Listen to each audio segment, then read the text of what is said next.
Welcome back, everybody. This is the fourth or fifth time I think I've tried to make this video. We've had connection issues, so I'll just move on. But today we're talking about gun-free zones. So that's a noisy chair. Gun-free zones. So I'm not as old as some of you, but probably older than a lot of you as well. And gun-free zones in America have gone back. The first one I remember, I think, is 1990. A national act was signed in by President Bush, and then President Clinton in 94 expanded the gun-free zones to schools. And then, of course, various states have different laws about gun-free zones within schools. So Florida is one of those. So I have lived in Florida and probably will again in the not too distant future. So I'm kind of familiar with their laws. They do, generally speaking, prohibit people from carrying guns in schools, and their schools rather are, generally speaking, gun-free zones.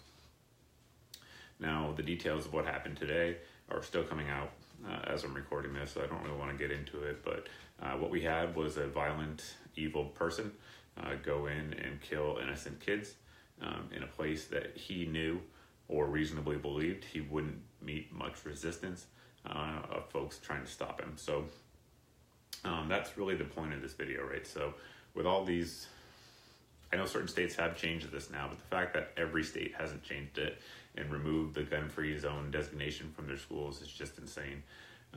The way I kind of think about it is, you know, if any politician wants to vote to make a school a gun-free zone, well, they should mandatorily have to put a sign outside their house, just like they mandate schools have to put on their doors that it's a gun-free zone. They should have to put a sign outside of their house saying it's a gun-free house, and then just see how their robbery rate compares to other houses that don't have the same sign, right? So clearly you're just inviting violent, evil people to come in there and do as they see fit. So solutions, right? Solutions, how do we solve this? Well, certain states do allow people to carry in schools, both teachers and just regular parents and stuff that come and go as they please. To my knowledge, there has not been a mass shooting in any of those schools to date. So that's certainly a good track record. Schools could also institute, I talked about this earlier, the designated defender program, right? So just like colleges have designated driver programs to prevent deaths, schools, you know, middle schools, elementary schools, high schools should have designated defender programs where teachers or any responsible adult who's there throughout the day, guidance counselors, school nurses, I know some schools still have those, cafeteria workers, whatever, someone who's there throughout the day and is willing to gain training or get training rather, you know, paid for by the school, and is the person who, or people who are designated to defend the school should the need arise. I know a lot of schools don't have budgets, and a lot of cities don't have budgets for police officers at every school, and really, do we want police officers at every school? Probably not.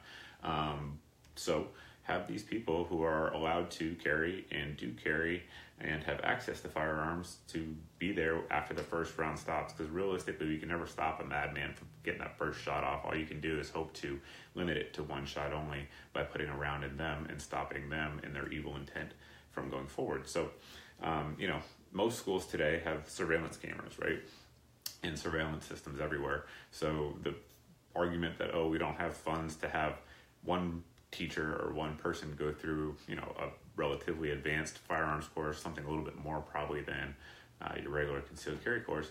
We don't have funds for that. I mean, that's just insane. You absolutely have funds for that. You spend money on all these cameras and everything else, and you don't have money for someone to go through a class. That's absurd. So having the designated defender program set up, I think, really does make sense, because that way there's somebody on scene at all times who has that responsibility, who has volunteered for that responsibility. I mean, if I was a teacher, I would do it. I would imagine many of you out there would as well.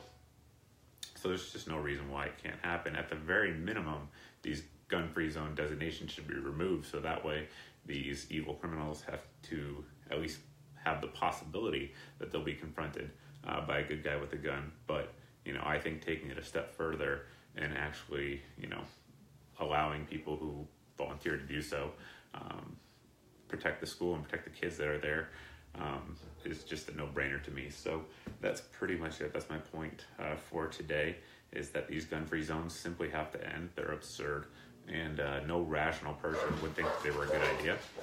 And I think that's pretty much it. Prayers go out to the families, of course, as always, of the people affected by this tragedy.